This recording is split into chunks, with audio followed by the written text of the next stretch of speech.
But back to Anthony Albanese today, denying what the Reserve Bank actually admitted this week, that yes, the government's big spending is making inflation worse. Here's another quote from the Reserve Bank saying just that. Public demand, or government spending, is forecast to be stronger than previously expected, reflecting public spending announcements by federal and state governments. And here's the bank's chief economist this week on the consequences. I just think the economy is running a little bit hotter than we thought previously, and as a result of that we think it's going to take a little bit longer for inflation to get back to target. Joining me every Thursday is Nationals frontbencher Barnaby Joyce, the former Deputy Prime Minister. Barnaby, great to see you. Who do we believe, the Reserve Bank or Anthony Albanese, who today said, no, our spending isn't making inflation worse?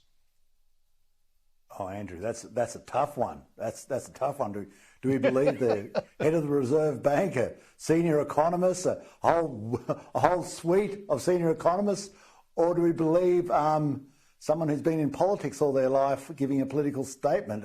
A person, Dr. Jim Chalmers, doctor in political science, not a doctor in economics. I mean, of course, I'm torn, but I'm going to tip towards believing the Reserve Bank that if you tip a heap of money out there, it goes looking for a product, and if there's not enough product there, the price goes up. It's a simple issue of supply and demand. If it goes looking for more product than is what is actually available, which is what happens when you put public funds, which you borrow, into the economy, then prices will go up. But I tell you what's also incredibly important in those inflationary numbers, because that's what we're worried about, inflation, because it forces up interest rates, which makes you poorer because you have to pay more on your house payments. 6%. There was a 6% rise in power prices. And Dr. Jim Chalmers comes out and says, oh, but if we hadn't given you those subsidies, it would have been higher than 12. Well, hang on. That means your whole power policy, this lunacy of swindle factories, wind towers and photovoltaic cells covering that countryside black, it is out of control. Power prices are going through the roof, and that will be a fundamental driver of inflation, because those power prices, not only do you pay them, but on every product that's produced in Australia, they pay them, and it pushes up prices. It's, we are in a form of economics now with the swindle factories, the solar panels and green hydrogen, which went upside down, and solar panels, which has now fallen over, and wind towers and solar it's all gone mad. This would make Timothy Leary blush. It really would. He would pop a pill and go, oh no, that can't be happening in Australia. Well, it is. Let's not forget, Barnaby, the compensation that the government's offering for only 1 year for the higher power prices is in fact coming from your own pocket. So, you're going to have to pay it back. Meanwhile, Glencore... Here's money. Well, hang on. It's my money. You're giving me back my money. It's Anthony's money. Just ignore that we Jim's your money. pocket That's to pay my you. money. You're giving me back my own money. I know. Oh, my God. I'd like to trail these guys around when they go shopping, just reach into the till and then pay the shopkeeper the money they just stole. See, I paid for my groceries.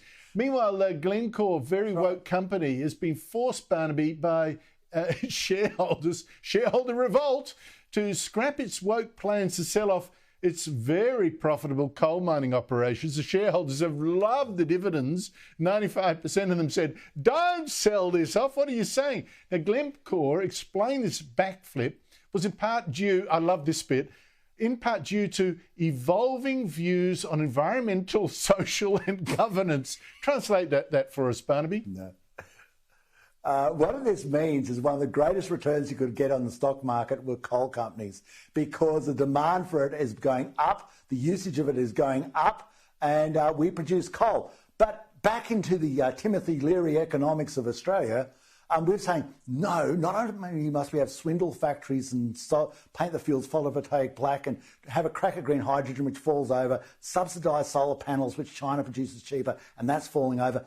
We must shut down the actual thing that makes us money, which is the coal mines and the gas mines. We shut them down so we can be poor. Because that's obviously the goal. Now, what happens with shareholders, with people who say, when I retire, I want my super fund to make as much money as possible because I want to be comfortable, I don't want to be poor. And they say, well, where's the best return? And they say, well, it's in coal mines. Oh, no, hang on, You know, it's funny, you know, it's funny how people's judgment changes. As my father used to say, when poverty walks in the door, love flies out the window, right? So what is happening here is people saying, I don't care too much. If coal is where the money's made, brother, you go and invest in the coal because I need the cash to retire on. Correct. Well, that's the other aspect of Glencore's decision, of course. They're betting that, of course, we can't get rid of coal in the next several decades like Labor wants. Of course, we'll still need it. And there's a future in it. That's what it's saying. China, meanwhile, I mentioned at the top of the show, Barnaby, that China's... Well, I just want to get to this before we run out of time, because China has nearly finished building Linglong, with a lovely name, the world's first land-based commercial small modular nuclear reactor. When Chris Bowen was telling us, oh, they haven't been invented yet, it's a pipe dream and all that. What do you make of this announcement by China? Oh, no, that's a lie. That can't be happening, Andrew. That's not possible. Because I've listened to Chris. I listened to Chris at the dispatch box. He always has a nice tight shirt and a colourful tie. He dances and prances around it. And he says they're not happening. He says they're just not going to happen, right? And so I believe Chris. I believe Chris because Chris is very, very believable. Communist propaganda. That's all it is. What's going to happen is they're going to be producing small modular reactors. Poor old Australia, knuckle draggers. We won't be in the nuclear industry. It'll make hundreds of billions of dollars into the future. High-paying jobs in the new industry. But Australia's going to sit back and say, no, we're going to run it on intermittent power. We're going to run a full-time economy on part-time power. We're going to run Australia on a windmill and solar panels. Just watch us. Now, and green hydrogen. That's not true, Barnaby. I've got to correct you. They're saying...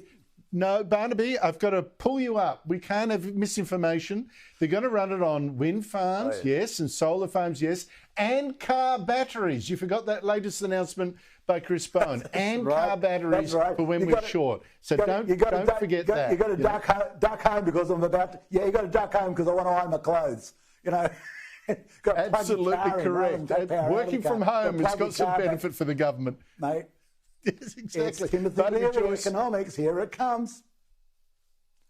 Great to see you, Barnaby. See you later.